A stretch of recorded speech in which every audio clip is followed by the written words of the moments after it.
Hi, my name is Adam Phelps, and my favorite thing is Hapkido, the way of coordinated power. Welcome to the Finding Favorites podcast, where we explore your favorite things without using an algorithm. Here's your host, Leah Jones. Hello and welcome to Finding Favorites. I am your host, Leah Jones, and it is Sunday, September 13th. Today is a very special episode. I am talking with Adam Phelps of Ghostwood Farm, which is an organic farm near Bedford, Indiana. Adam is a voice that will be instantly recognizable to anyone who grew up in Terre Haute, Indiana, was there in the 90s, and desperately sought out alternative radio. Alternative, noun, the choice between two mutually exclusive possibilities. Adjective, existing outside traditional or conventional institutions or systems. Alternative Sunday, the only choice outside the conventional. No hit singles, no buzz, just good music from the Mighty Mighty Bosstones to Coil, Firehose to Green Day, indie rock to corporate polish. Every Sunday night from 6 to midnight, only on 89.7 FM WISU, Radio Terre Haute. So Adam was the DJ on Alternative Sundays on WISU, the local college radio station. I called in my first request, possibly my freshman year of high school, definitely by my sophomore year. And I know that I called in to request Triangle Man by They Might Be Giants, which was at the time the most alternative song I knew. I had a lot to learn over the years. You would call in and sometimes you just make a request and sometimes you'd have a whole conversation. And at one point, the DJ who created the show before Adam was a DJ on it passed the phone from himself to Adam. And then Adam and I became friends. High school band geek calling the very cool college DJ. I called in regularly on weekends. Adam and I would talk on the phone when he was playing music. If it was a Sunday when I didn't have school the next morning, sometimes I would drive over and hang out in the studio with him. It was a late show, so I could only do it if I didn't have school on a Monday. So I listened to Alternative Sundays regularly. Adam was a big brother figure with lots of good advice about studying sciences. His degrees were in biology. My undergrad was in chemistry. So he was a good mentor about going into the sciences and what that meant. And we wrote letters when as life went on, and then completely fell out of touch. And then Facebook happens and you find each other on Facebook. And at some point, maybe 5 years ago, he asked for my address. He sent me a USB that had on it 8 files of his final show on WISU. New Order right there with Age of Consent. Before that, we heard Allison from the Pixies and Morphine with All Wrong. Starting us off was Addiction from Sister Machine Gun at 6:15. Got one more track from the A's left. This is Archers of Loaf with a tune called Audio Horror, in which he played all of his favorite songs from A to Z.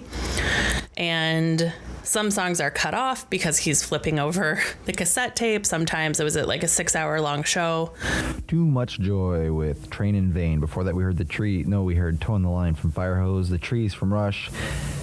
This Is Not the End from Agent Orange, and Testify from Parliament. We have one more song in the tease. This is Pavement with a tune called Trigger Cut. So sometimes he just forgets to flip the tape. But here are some of the songs that kicked off the hour and finished the show. Before that, we heard 7.5 minutes of pure Sonic Joy.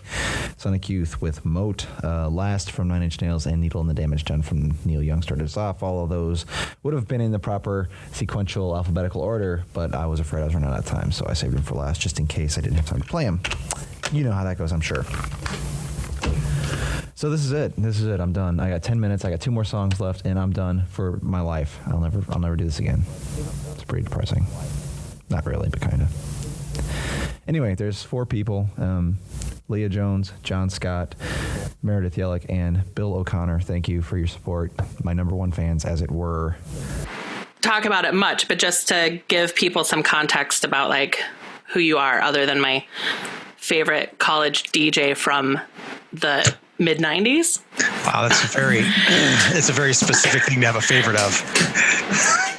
Right. Well, it's between you and Howard Stern, right? Oh boy. Who I don't think was available in Indiana in the mid 90s. So that gives you a sense of what music was I listening to in high school. In college, I was listening to whatever Adam played on the radio. That is how I developed any sense of music outside of what we played in band, in jazz band and marching band. And then when I started this podcast, I reached out and I was like, I have a podcast. You got to be on it. I assumed we would talk about music or possibly organic farming because he has an organic farm.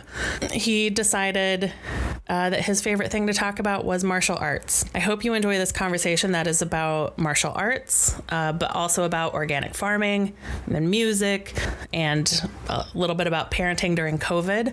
It was really fun to have a long grown-up conversation with someone I knew as a teenager who was oftentimes just a voice on the radio, but who was like just a good person to have in my life as a teenager and in my 20s. And I'm grateful that in our 40s, we still know each other. So enjoy this episode of Finding Favorites, and please continue to stay home, stay safe, wear a mask, and wash your hands.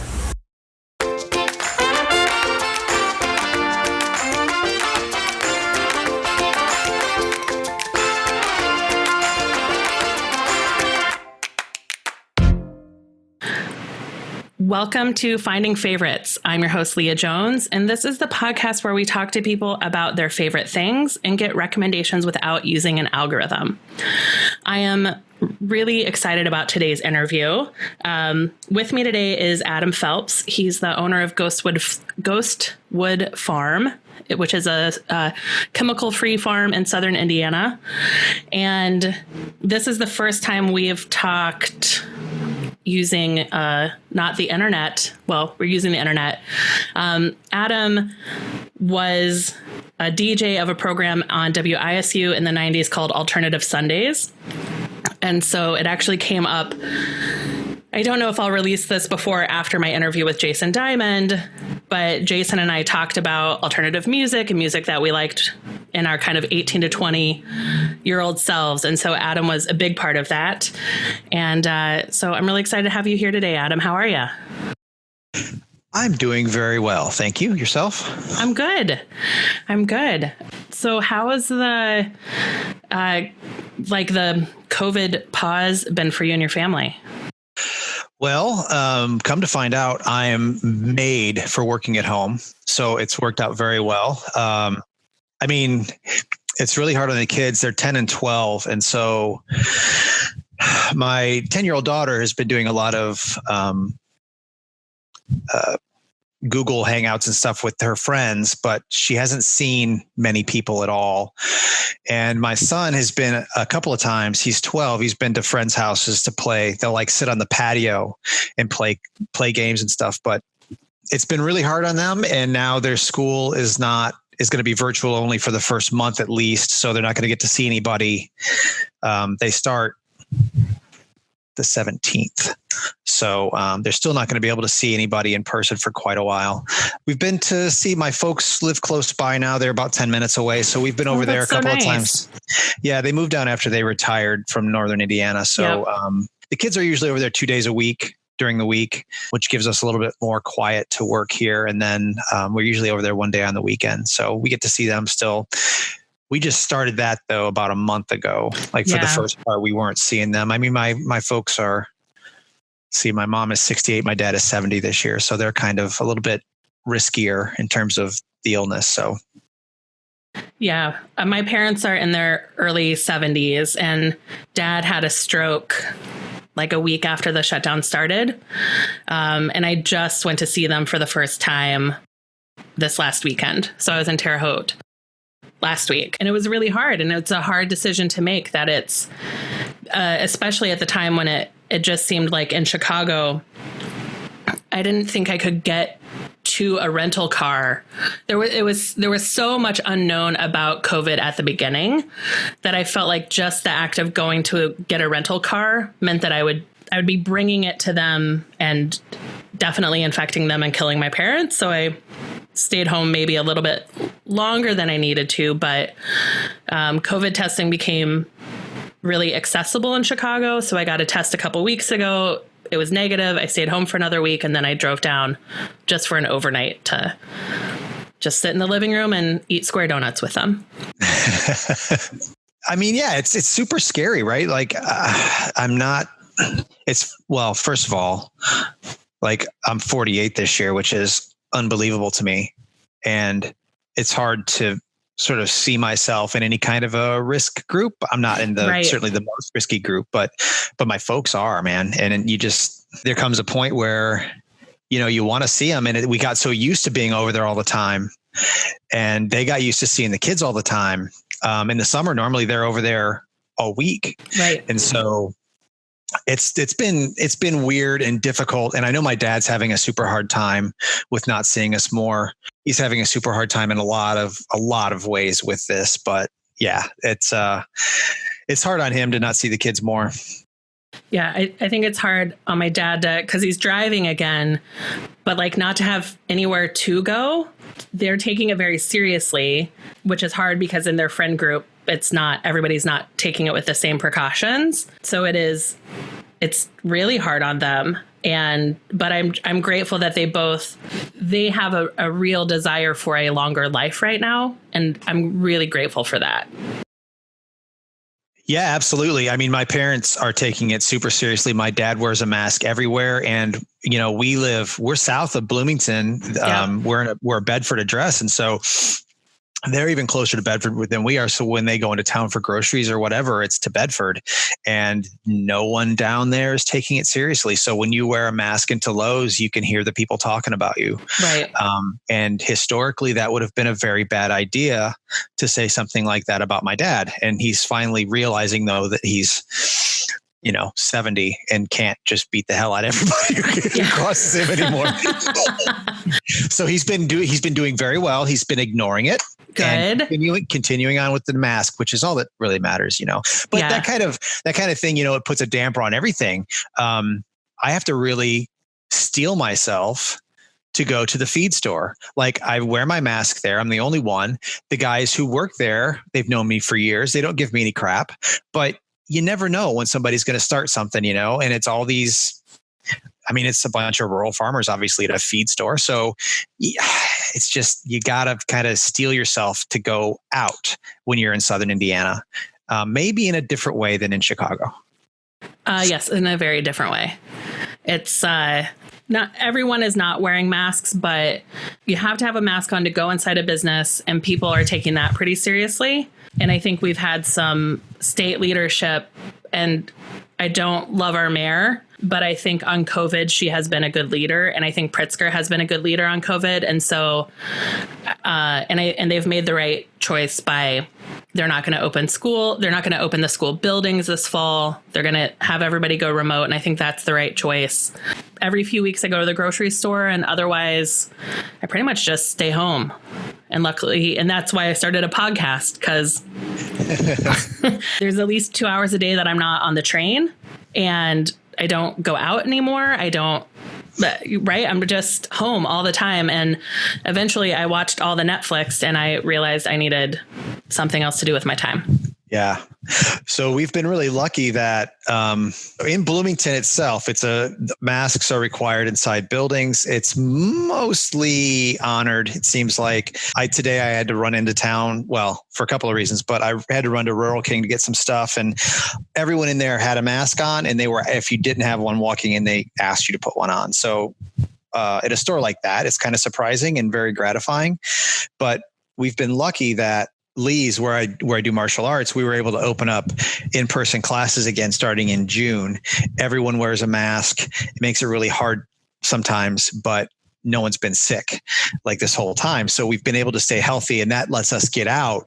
I'm going 3 days a week. The kids and Melissa are going twice a week. So that at least is some interaction, even at a even at a distance, smaller class sizes and with the mask on, but at least we get out of the house. Right. And are you grappling, or is it more, how do you do martial arts? Right. Like, so is there grappling, or is it more solo? I don't even know what the words. Sure. So there's two different arts that we teach there. One is Taekwondo, which is all kicking and striking. And so there's very rarely, even during normal times, much contact there. The little bit that there was, we've reduced or eliminated. So that was never really an issue for Taekwondo, because it's mostly you get in lines, you do kicks, and you practice strikes and this stuff without actually contacting much stuff. We have the dummies, like they're called bobs that you punch. We disinfect those between classes with the Lysol wipes or whatever. Not that, current research seems to show that that's not as big of a deal as wearing masks, but still we wipe everything down. The bigger deal though is for Hapkido, which is very much, you have to be in contact to practice that art. It's an eclectic art that pulls pieces from all kinds of different martial arts, including striking and kicking, but also joint locks and throwing and ground fighting. So for Hapkido, we were just on pause for the longest time. We couldn't do anything. And what we wound up doing in the last 3 weeks or so is we started doing a bunch of weapons work in Hapkido. So there are a few traditional weapons in Hapkido that we never really did much with before, but now it's a way that we can train in the art without making contact with one another, keep everybody safe. So it's been really nice to get back into that, but I just can't wait to grab a hold of somebody again. It's definitely, this pause is building the tension to be ready to have a good session, I guess. Yeah. But I'm trying to figure out what that looks like in terms of safety, right? So, right.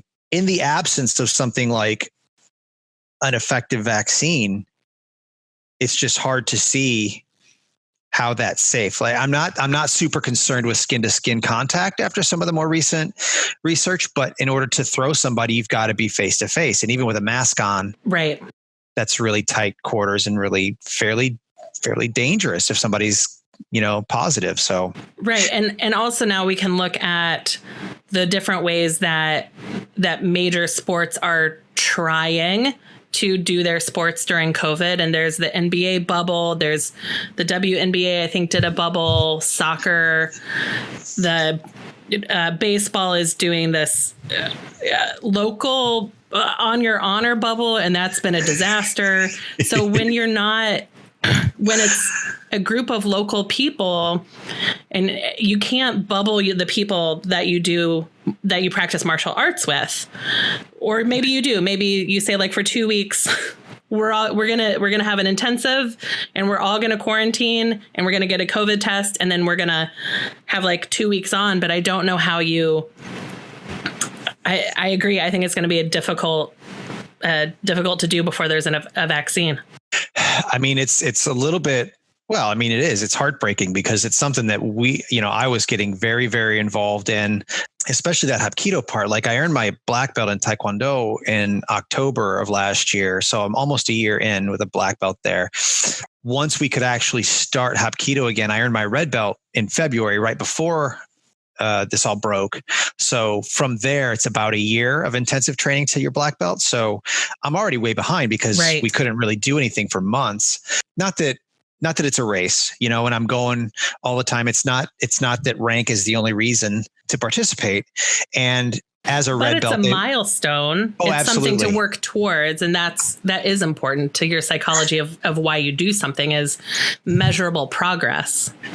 It is. And so the nice thing is that the Hapkido group at our school is so small because primarily because we only teach it to adults, because you're teaching very dangerous skills. Sure. And even practicing it on young joints can damage joints. And so, and also the other reason that that it hurts. When people put you in a joint lock to practice it, it hurts. And so people tend to give up fairly quickly. Yeah.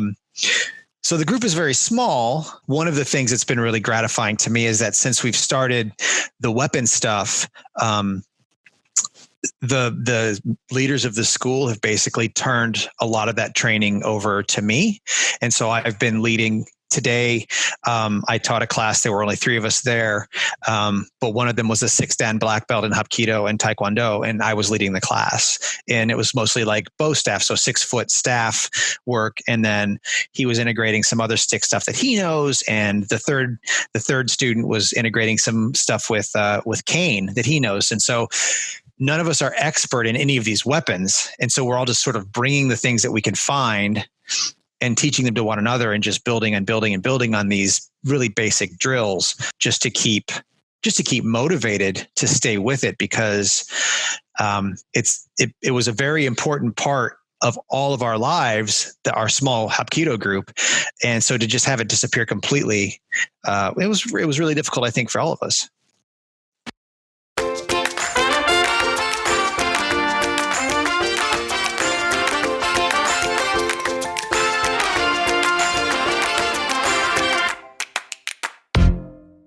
When did you walk into your first martial arts studio? I think is the wrong word.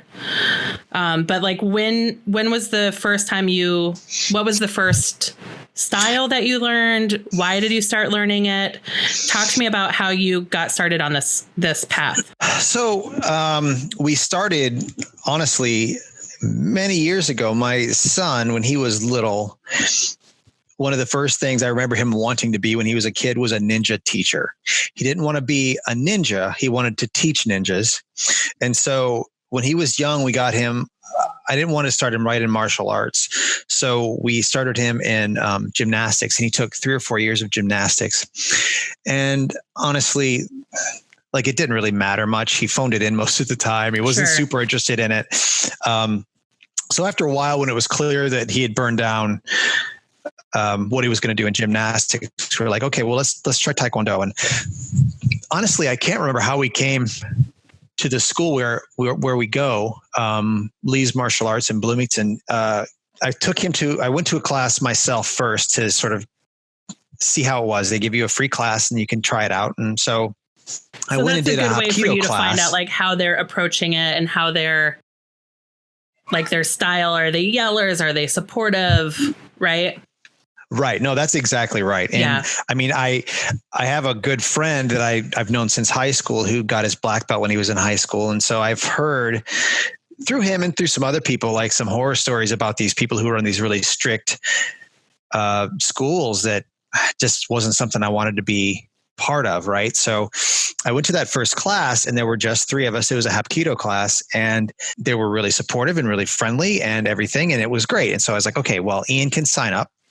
And then we'll see how it goes, and maybe I'll sign up as well. So after the first month or so, it was pretty clear that he was not working as hard as I would maybe hope. He was kind of phoning it in and not really getting a lot of stuff. And he was getting in trouble in class, some from messing with some of the other kids. So I was like, okay, well, I guess this is my time. So I'll just start. And so it was October. Let's see, it was 3 years and 19. So it was October of 16. That I would have gone to my first class. And, you know, you start as a white belt in Taekwondo and you line up in the back of the room and all the higher belts are in front of you so that you have someone to look at and model your actions after. And so much of it is not just the techniques, but also the discipline and the respect and the tradition inherent. These are Korean arts. And so you learn a lot of Korean terms. But anyway, yeah. So the first little while you're advancing pretty quickly and you go up, you get new belts usually about every 2 months. And so Ian and I worked. So you were both, you didn't take over his unused classes. You said, all right, I'll go to class with him. Yeah. And my idea was that, you know, if I'm learning this alongside of him, maybe he'll be more motivated. Mm-hmm. And if nothing else, maybe I can help keep him reined in class a little bit or help him with techniques outside of class, that sort of thing. Yeah. Which has come to pass to some extent, at least the second part. So he and I were going together for a while through that first winter. And then in the spring, my wife, Melissa, and my daughter, Alexandra, who is 10 now, also joined. We've all four been doing it since spring of 17. And before COVID, I was doing 8 to 10 hours a week, and they were doing 2 to 3 hours a week. Okay. And now they're doing 2 hours a week basically. And I'm doing about 6. Yeah. And without the big part of the reduction is just because we have fewer Hapkido classes. So we've had to split the classes up a little bit differently by rank. So to keep the number of people in the room lower. Yeah.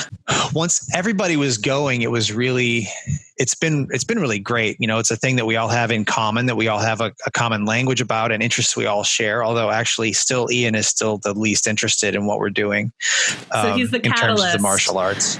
He's the catalyst because he wanted to be a ninja teacher and then the least into it. That's exactly right. Yeah. Alexandra came from dance. She was in dance for many years and gave up dance to go to Taekwondo. So she loves it. She's actually she's really got a good feel for it.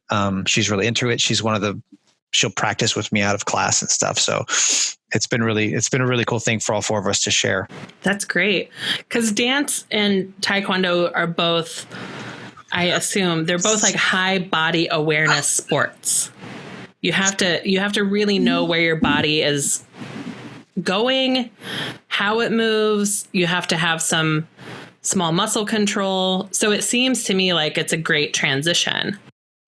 It is. And we see this in and I say a lot of the girls, particularly because more girls than boys go into dance, a lot of the girls that come from dance, their body control for their age is really good. And that's the trick, right? So getting your leg to do exactly what you want it to do when you want to do it is a thing that you learn in dance. Right.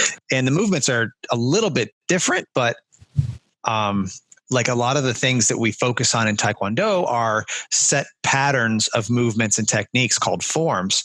And they're really, to a large extent, like a dance. You're doing the exact same turns and strikes or blocks or whatever. And so it's a very rigidly defined set of these techniques you're doing. And so it definitely equates to a dance very, very easily. So. And so you have your black belt in Taekwondo. And where's the rest of the family Correct. In their belt progression? Right. So at least the kids have to test twice for each belt. And so they have a youth belt for each color and then the full belt. So they test twice. Melissa just earned her brown belt a couple of weeks ago. And so she then has, after brown comes red, black, and black. Okay. So that's about, at 2 to 3 hours a week, that's 16, 18 months. Okay. The kids are at youth brown. So their next test, they'll go to full brown and then youth red, full red. And then after red for kids, they go to youth black belt, which is kind of the equivalent of an adult red black belt. So at that's the level at which you become, like Ian will go from Ian to Mr. Phelps. Alexander will go from Alexander to Miss Phelps in class. Once you earn your black belt, even for the youth black belt, you get that respect on the mat from the other students and the instructors. Wow. Was it weird to go to being Mr. Phelps? A little bit. Yeah. And some of the youth black belts get really uncomfortable with it. I know one guy, he really didn't like to be Mr. and then his last name, he wanted to be Mr. Ben. He really didn't like it. And the sir thing is interesting too, because it's always yes, sir, no, sir. And when you're a black belt, you're basically, even when you're in a class participating, you're still kind of instructing for the most part. And so when you're helping other students, they're always yes, sir, no, sir, when you're pointing out these little things. So to have like Melissa and the kids, when I'm helping them with their forms in class, yes, sir, no, sir, whatever, it's a little bit odd. But it just becomes, after years of doing it, just becomes ingrained. It's how it works. Right. And then when you get a youth black belt, then do you hold there until you're 18 and you can go for an adult black belt? Like, is there a pause on their progression? It's student dependent. So one of the things about belt ranks that I still struggle to remember is that, my black belt doesn't mean the same thing. Well, that's not true. my black belt doesn't mean that I have the same level of skill as another black belt. So your belts, it's an individual sport. And so each belt rank means that that's where you are for yourself.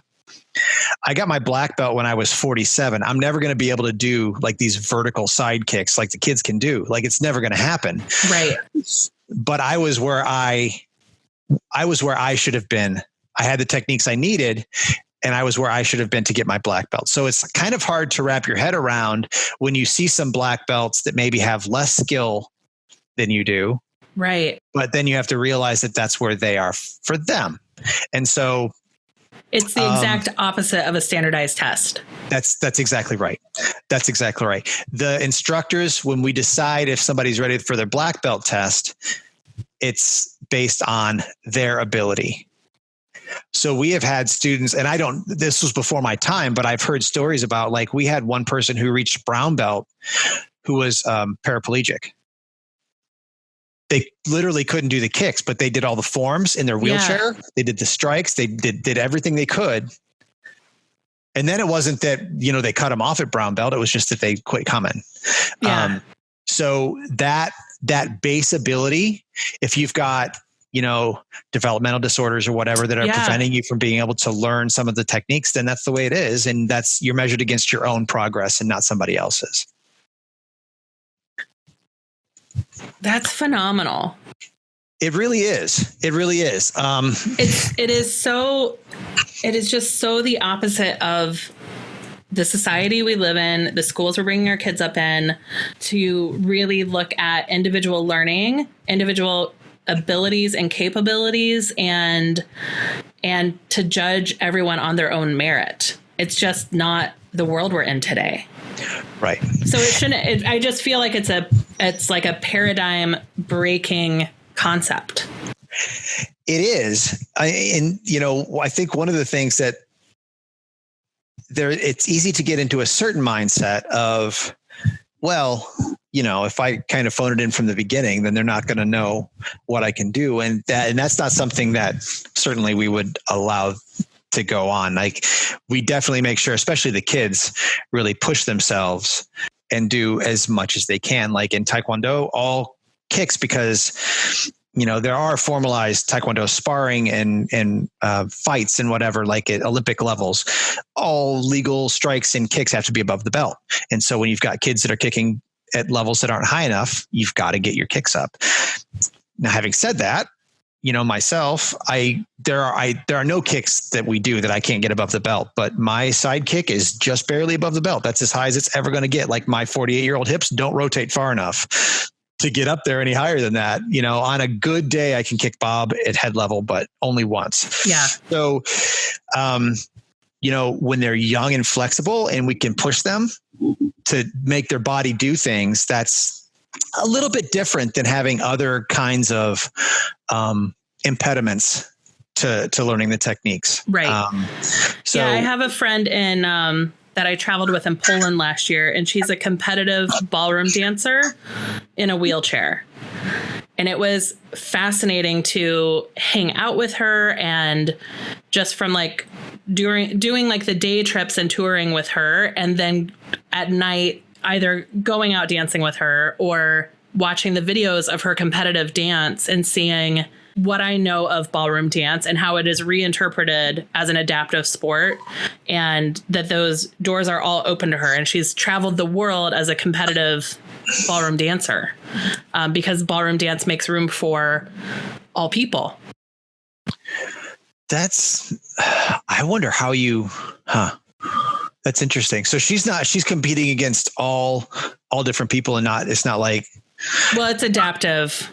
She's only competing against other people in wheelchairs. Okay. That's what I was asking. Yeah. Right. So, but you're either in a pair where it's both people use wheelchairs, or you have one person who does and one person doesn't. Okay.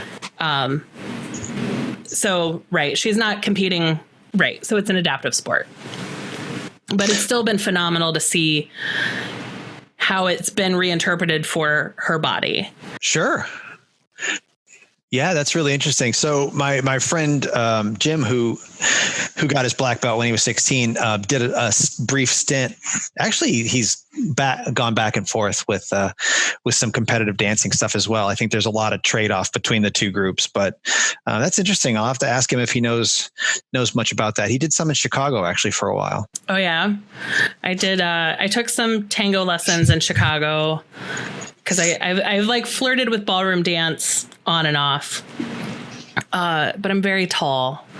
I'm still 5'11". And so like once I add dancing shoes and then you show up to an open dance and you're really I'm just literally a head above all the guys who show up. And it turned out that wasn't my sport.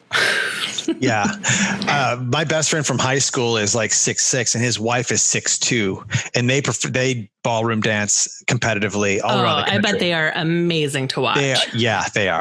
They are. It would never have been something I would have pegged him for back in the day, but yeah, apparently they are very, very good.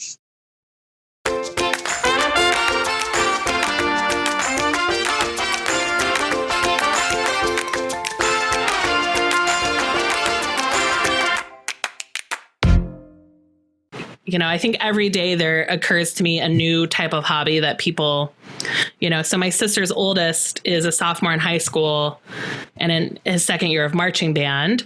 And of course, like I was very into marching band in high school, and Indiana is a marching band capital. And so the Indiana marching band organization has canceled all competitions for the year already. Yeah. And my nephew's marching band, the parents are sewing bell covers for all of the instruments to try and make it possible to play in person.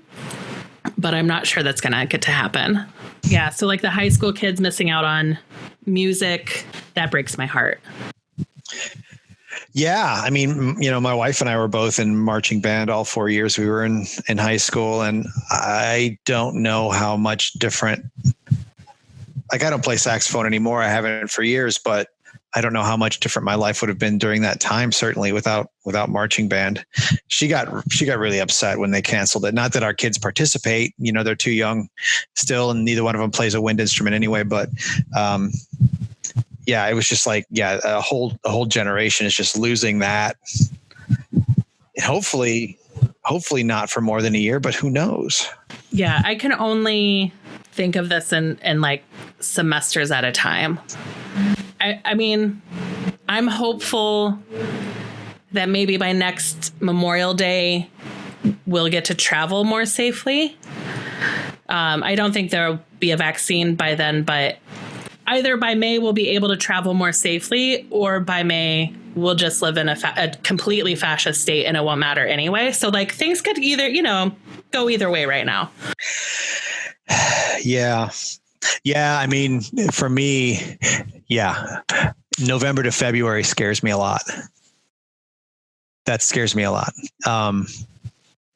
I always joked after the first election that by the next election, by the 2020 election, we'd probably all be living around cook fires. But I can definitely see that as a legit possibility by 2024. Yeah, it is very. Yeah. And that, and so that's the other piece here. And that's part of what my dad's having a lot of trouble with too, is you're in this functional lockdown and struggling with the news and the insanity of everything that's going on. And you can't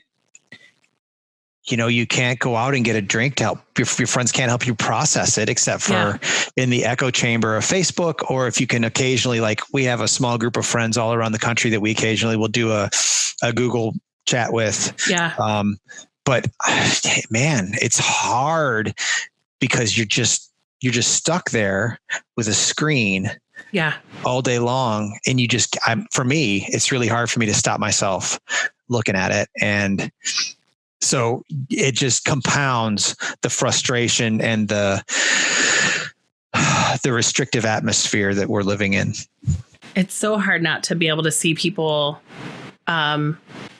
president of my synagogue, and having to make choices that I feel, right? Like our high holy days are coming up this fall, Rosh Hashanah, Yom Kippur, and having to make the choice which to me was easy. It was easy to say, we're pre-recording them. They're going to be virtual.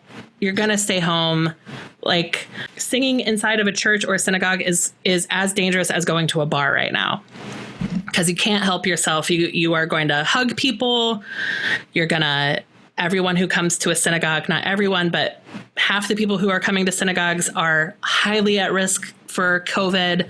But it is hard to be someone making the decisions and to deny people that opportunity that would be so helpful in the short term and like the immediate term, but so dangerous in the long term. So it's like an easy decision to make and a hard decision to carry. Right. I mean, I talked through, with the masters at Lee's in March when this was all just hitting and we didn't really have much guidance yet from the county or anything. It's like, well, should we stay open? Should we close? And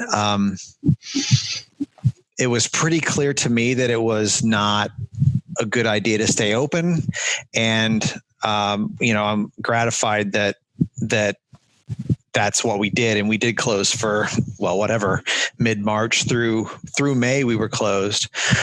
But getting out, especially on Wednesdays when I teach 3 classes in a row, those are definitely my most important days now. I've been saying to them after class, like, I can't tell you how much it helps me to come here and work out with you guys. Like, this is so huge for me right now to get out here and stop thinking about what's going on and just think about how we can best help each other do this thing that we love to do. And luckily,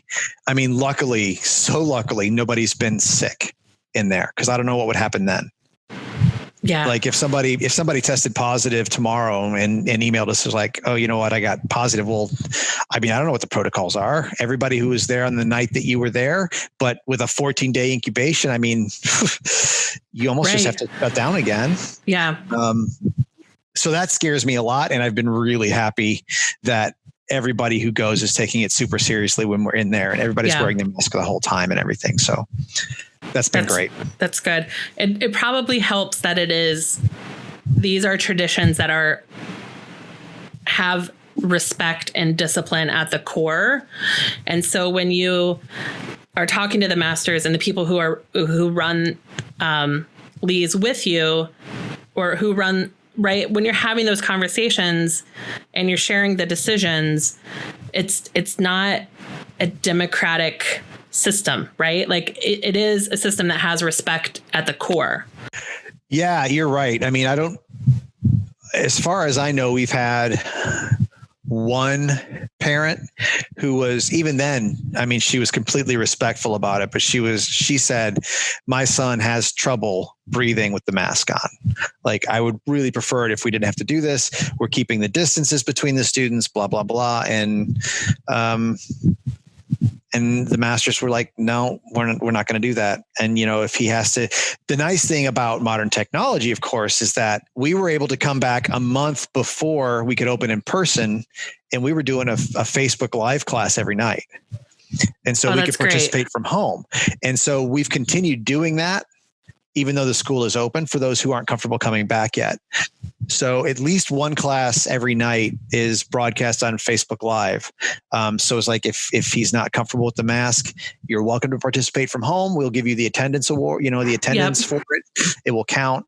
But he's been there. And so it, like I said, she was super respectful about it and understanding. That was, as far as I know, the only questioning that occurred. It's a relief that when the other parents in your community are taking it as seriously as you are. Yeah. Well, and part of it is that true? I'm trying to think. Most of the kids who participate, their parents participate as well. How interesting. A lot of the students, at the youth level, like we have a level called Little Tigers, where they're little bitty kids, and they actually haven't come back at all yet. Like the 4 to 7 year olds, we haven't had open that back up yet, because that's kind of insane. It's insane, but is it the cutest thing on the planet? As long as you're watching and not trying to teach it. Okay. Trying to teach it is a lot like trying to teach cats to do taekwondo. It's actually one of the most frustrating things I've ever done in my entire life. So they're teaching you patience. Trying. Yeah. But the other thing is that a lot of the people, because we're in Bloomington, you get professors and professor kids, or right. The vast majority of our participants are affiliated with IU, and they have, a good feel maybe for how science works, for instance. Mm-hmm. And so there aren't too many deniers in that group. Yeah. That makes a big difference. Yeah. Being college professors should line you up to believe in science and facts and the scientific method and all those good things. One hopes. Being a professor at IU, I just feel like that's the bare minimum, but it's not where I went. So yeah, I have friends who are professors there. We have a huge business school here, obviously. Right. And that might attract a different crowd, although we definitely have folks from the business school who participate, and they've been great. Like any profession, you can get across the political spectrum. It's just you hope that even those from across the political spectrum still, by the time you get a PhD, a postdoc, JD, whatever it is, you hope that you have some grasp of science and how, this epidemiology, this bug is not complicated. It seems pretty straightforward. Right. So yeah, it's been fine. We have not had any issues. There are a lot of our families who have not come back, and we are not getting new students at the rate we normally would, I think. But we've had a few. Yeah. I also think you've got, I imagine you've got students, and especially like youth in the area, who they're looking at, hopefully a fall with the high contact sports and a lot of energy that's got to go somewhere. I think it was the hardest thing on my nephews was just how to burn off their energy once they stopped going to school and once they lost access to sports, that they just had a lot of just physical energy that they just couldn't burn off enough energy on a daily basis. Yeah, I think that's right. And honestly, my kids have had more trouble sleeping, and I don't think that that's necessarily stress related. It's certainly not all stress related, although it's hard to know. They tend to internalize a lot of things and don't really express maybe as much of the stressors as they're feeling. But a big part of it is, we have 33 acres here. There's plenty of room for them to go out and run around, but not being directed. Right. It's like, this is a terrible analogy, but it's like when you put your dog in the backyard to go outside, they still don't get exercise. They just lay there in the sun. Right. Yesterday I was out working on the fence, and I told my son to go outside, and he went out on the trampoline and read a book. Like, not really what I'm after here. Right. But also, you don't want to tell him not to read, because that's a good that's a good lifelong skill to be a reader. But yeah, use the trampoline and more in the way it was meant to be used. Yeah. Well, they both read a tremendous amount. I'm not worried about that. But yeah, it's why did we buy this huge place? Go outside and play. Go run in the woods. Go do something. Or here, I should have just made him help me. That would have got him more active somewhere else. Yeah, you should have Mark Twained him on that fence. Or that's right. Tom Sawyered him. Our farm, Ghostwood Farm, we have 33 acres, 22 of it is woods. We have an 8-acre restored prairie that's very, very, it's just gorgeous right now. And then the actual farm pit where we actually grow food is within a 1-acre, 6-foot-high electric deer fence. Okay. We've been here for 10 years, and one year, about 7 years ago, we had a really bad drought, and the only green things in the county were inside my deer fence. And so the deer were going in there then. They would fight their way through that electric fence and eat my tomato plants. That's never been an issue again until this year. It was a little dry, but it wasn't bad. Like, it's certainly not a drought. But for some reason, this doe has been in my garden eating all of my green tomatoes. I have about 80 tomato plants, and right now there are maybe 12 green tomatoes out there. Wow. I expected to can 60 quarts of tomatoes this year, plus what I sell. Right. And we're going to be lucky to can any. So I don't know what her deal is. But yesterday I basically went out and doubled the number of strands to try to make the hot strands closer together, so it's harder for her to push through. Yeah. And I haven't been out today to see if she pushed her way through or not, but yeah, it's like my last gasp at trying to save my tomato season. Wow. Yeah. Yeah. And you not downsized, but you kind of like put your farming into a lower gear this year. Yeah. Or I feel like I saw a blog post about that. Yeah.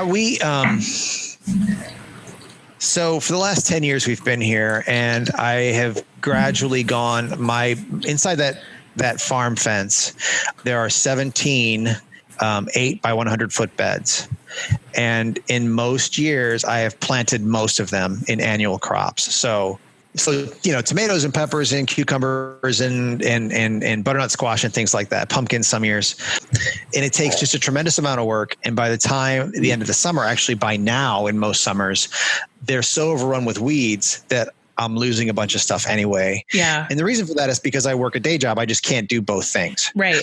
So last year I had a meeting for my day job up in Duluth, Minnesota. And I was standing there on the shores of Lake Superior the day before the meeting started. I'd driven up there or flew up there and just walked down to the lake, and it was really nice. And this couple came down with their little girl, and they were playing with the little girl, and they were trying to skip rocks and stuff. And I got really bummed out because I've never been able to leave here in the summer to go someplace with the kids, because you leave tomatoes for a week and it's just, you've lost hundreds of dollars. Right.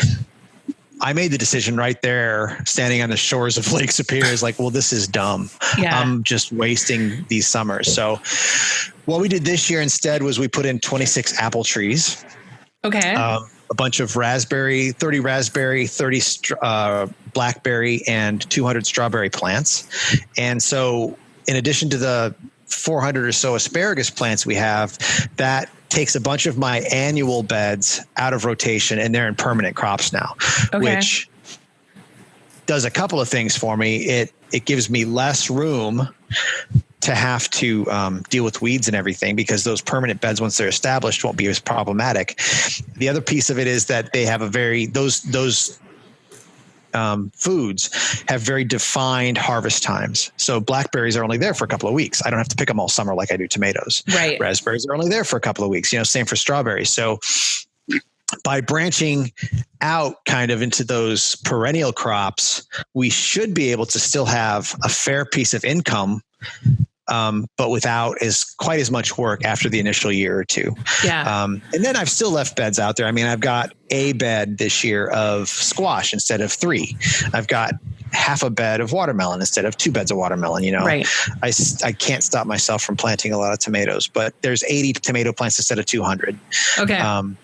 And I've been able to keep up in terms of weeds and stuff this year. Part of that's because it's been so dry that the weeds just don't grow. Yeah. But it's been really nice to look out there and not just feel defeated this year, because I can still see all the plants that I planted, and it's not just crabgrass and smartweed. Yeah. But on the other side, the deer figured out how to get in there and shade all my tomatoes. So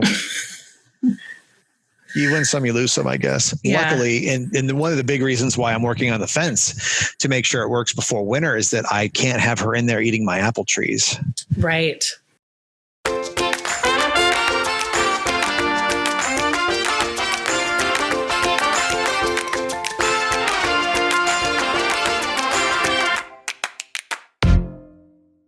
Is there anything I haven't asked you about martial arts that you want to make sure that you say? I don't know.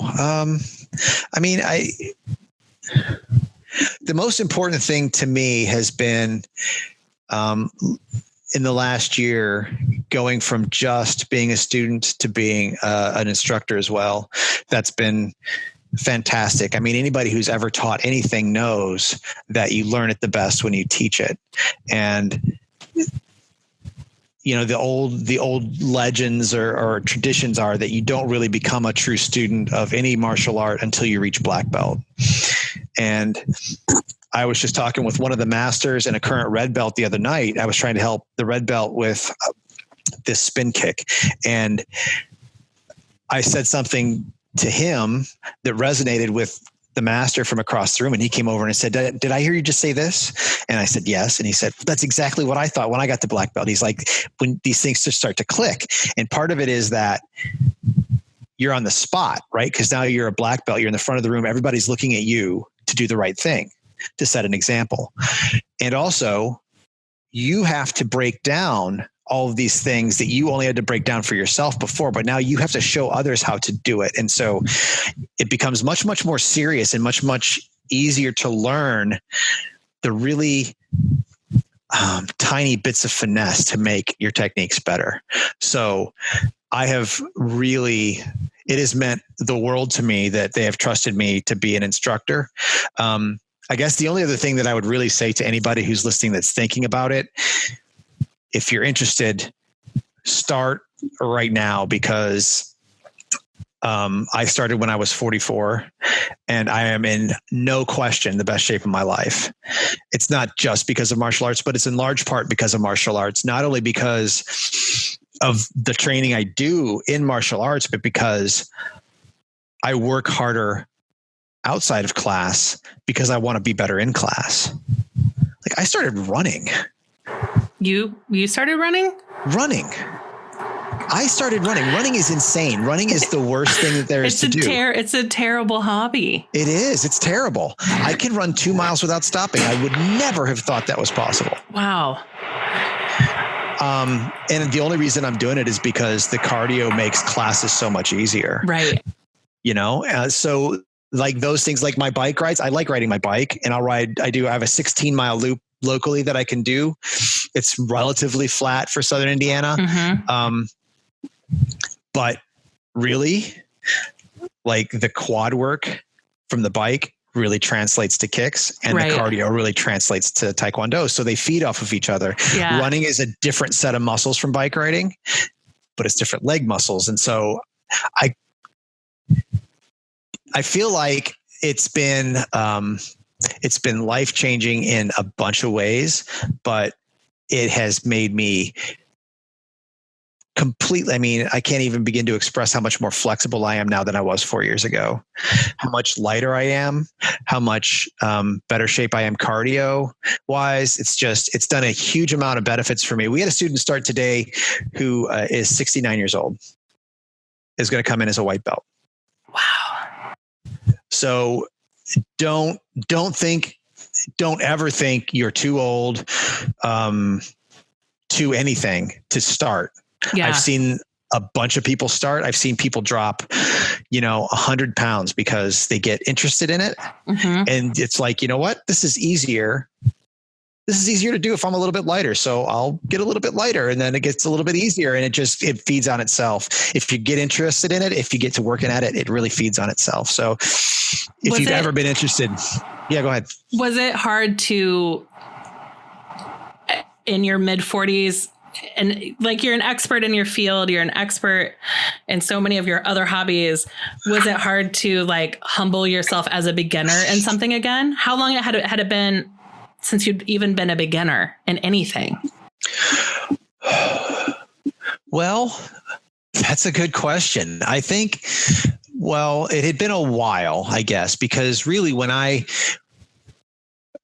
got into my day job here in Bloomington 15 years ago, I was not an expert. I was an advanced amateur, no question. Okay. Like I had the background training in wildlife biology, but the specific thing that I do, I was not an expert in, for sure. Mm-hmm. So I had that. I certainly was by the time I started in Taekwondo. It was not difficult to humble myself, whatever that means. I don't know. Like I used to, when I was at a big PR firm, we had a backwards mentoring program called Rotnam, where the 20 somethings taught the executives how to use social media.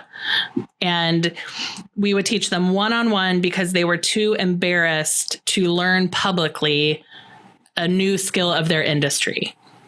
And so I think it can be hard when you are an expert professionally to be a beginner in something else. So wow, that's intensely sad to me. That would be embarrassing. I mean, I would, wow. I mean, I think certainly, go ahead. Sorry. Yeah. So we would teach people in these private sessions so they would know that they wouldn't be shamed. They wouldn't be embarrassed. It wouldn't be used against them in a boardroom, and make it safe for them to learn something. And I think a lot of adults carry that fear of being a beginner. And even when I started this podcast, I just had to say, I'm going to learn in public, and the sound quality is going to improve. My interview skills are going to improve. And that's just going to be part of it, because I can either practice alone and wait till I'm not a beginner anymore, or I can just go out and learn publicly. Yeah, I think that's great. And I completely agree. And it is definitely frustrating when you're looking around a class as a white belt and you see these 11-year-olds who are doing these amazing things. And it's still frustrating. I mean, there are kids in that class that are 12 and 13 that are can put on a clinic on techniques that I cannot begin to match. But it is what it is. And there's no way. I've made peace with, I am as flexible as I can get. As flexible as I'm willing to work to get, I should say. I could get more flexible probably, but the fact is it's not worth it to me to get more flexible. That was never an issue. I guess if it is an issue for people, then that's a way to get over it. I don't know. I can't imagine having that issue. I can't imagine not being willing to be a beginner at something. Yeah. I mean, it's good that you can't imagine it. I mean, even within my own field, there are so many things I don't know how to do. And I'm happy to admit it. And if somebody can show me how to do those things, I snap up those opportunities for sure. Yeah. I mean, the willingness to say, I don't know, or the willingness to recognize that the unknown is vast and there are people that can help you chip away at it is, I think, also something that is starting to be missing in public life, right? That to be able to say, I don't know, and I can learn, or I will look it up is a valuable skill. Yeah. Well, I mean, in my field, you have to be able to say that because I can't know it all. I have to be able to say, I'll look this up and call you back. That's a response I use almost weekly, probably on the phone to the public. No question about it. So maybe that's the difference. I don't know. I will say though, that the other nice thing is if a person is concerned about being a beginner, you don't stay a beginner that long. You see progress for sure pretty quickly when you're doing something like this. It's not just health aspects of it. You see improvement in your physical control of your body and the things that you can make yourself do. It comes quick and then it plateaus for sure. But by that time, for me anyway, I keep using the second person, but for me, by the time I plateaued at sort of red black belt, it was when I was really interested in drilling down on those very small, subtle adjustments to technique to make it that much better. Like I had all the gross motor stuff. There wasn't anything else I needed to learn in terms of any of the techniques that we teach. I knew how to do them all, at least to some extent. Right. And now just being able to drill down on those a little bit at a time has been really gratifying. That is so cool. This has been a great conversation. Thank you. It has been. Yeah. What are you, this is off topic, but what are you listening to these days? Oh boy. So Honestly, most of what I listen to these days.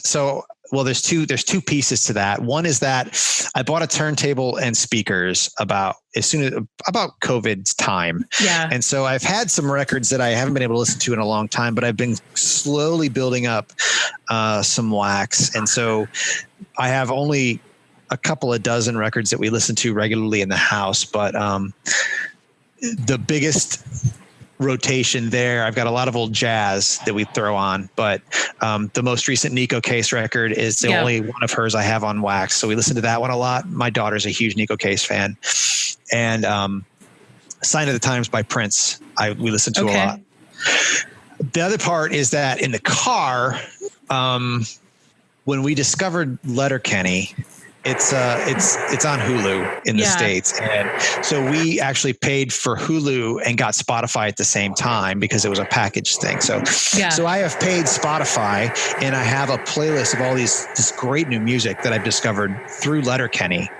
So a lot of what we listen to, like driving in the car on my phone,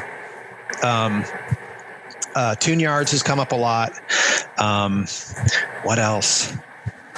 What else have we got? And then again, some of the other Nico Case stuff that my daughter's really into. She's been learning to play piano, and there's a couple of Nico Case songs that she's been doing. Regina Spektor, like obviously a great piano role model. So she's been playing a Regina Spektor tune. There was one particular thing I was going to mention. She has sat and watched the Carpool Karaoke with Billie Eilish over and over and over again. And it is a great one, actually. They go to her house and like talk with her mom where she still lives. Like it's really cool. She comes across as being a really down to earth person. I really have a lot of respect for that. So anyway, there's a Billie Eilish tune or two in my running playlist, and then, of course, the Archers of Loaf, who were my favorite in the mid 90s. They're putting out singles now. They haven't put out a full record yet, but they just put out a cover of the Rolling Stones Street Fighting Man that is unbelievable. Nice. We got to see Archers play in Nashville, Tennessee, not Indiana, the week before lockdown, like right before everything. That's a good last experience out of the house. Yeah, and they their shows are better now than they were 25 years ago. They're unbelievable live. And then not long ago they put out a double album that I have on vinyl that is really, really good. I try not to play it too much with the kids around because there's still a fair number of F-bombs in there, but and it's not like they don't hear it, but try to minimize it. Sure. There's Nico Case did a really wonderful interview with Andy Richter on his podcast. Really? Okay. Yeah. Because she's, I think, because she was a Chicago artist for a while, and a lot of people I know in Chicago are huge fans of hers. I had gotten in my head that she was in my extended social group, which she's not. But when her interview on Andy Richter's podcast came out, I was like, oh, it's everybody's friend Nico Case. But it is a really wonderful. She lives up in Maine now, I think. And she's so personable and has had such an interesting career. So I would recommend that interview. I'll have to look for that. I mean, she's done, there's a full length concert video that she did, I think in Minneapolis. It's available on YouTube. It's like 90 minutes long, and her banter with the crowd is really good. She did a thing. She did an in studio with the Seattle radio station with interviews in between songs. That's really personable. And if you haven't seen her Tiny Desk concert, it was shot on Halloween, and it's really, really good. One of the guitar players who also plays piano on one track is Eric Bachman from Archers of Loaf. Okay. They work together quite a lot, and it's been really funny to hear him going from when he was doing his Crooked Fingers stuff. He was starting to work with Nico more and more, and she was drifting away from that sort of pure country thing into whatever it is you call what she's doing now.